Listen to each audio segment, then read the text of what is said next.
गडचिरोली जिल्ह्यात माकड आणि कुत्र्यांचा हैदोस सुरू आहे। आपण दृश्यामध्ये बघू शकतो अनेक राष्ट्रीय महामार्ग किंवा गावातील रस्त्यांवर कुत्र्यांचा हैदोस जे आहे ते मोठ्या प्रमाणात दिसत आहे। जवळपास 114 नागरिकांना कुत्र्यांनी चावा घेतला आणि नागरिकांनी अनेक ठिकाणी तक्रार केली। गडचिरोली शहर असो किंवा सिरोंचा तालुका किंवा अनेक भागात कुत्र्यांचे हैदोस आहेत।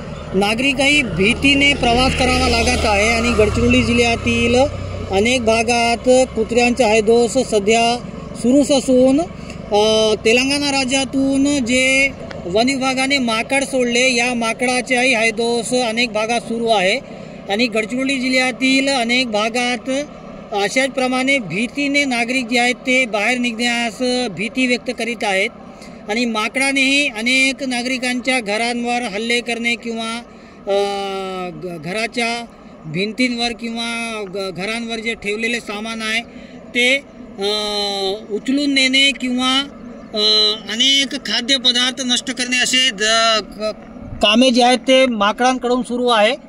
कुत्र्याची किंवा माकडांची हैदोस किंवा दहशत केव्हा कमी होईल असा एक सवाल आम नागरिक करीत आहे आणि गडचिरोली जिल्ह्यातील सिरोंचा आहिरी या भागात कुत्र्याचा साम्राज्य आहे आणि सिरोंचा भागात माकडाचे साम्राज्य आहे आणि कुठे ना कुठे वन विभागाने माकडाविषयी योग्य ते पाऊल उचलावे असे प्रश्न किंवा असे समस्या जे आहेत नागरिकांकडून उचलण्यात येतात। कॅमेरामॅन सुनील पठाणसोबत मेमडी इरफान TV9 गडचिरोली।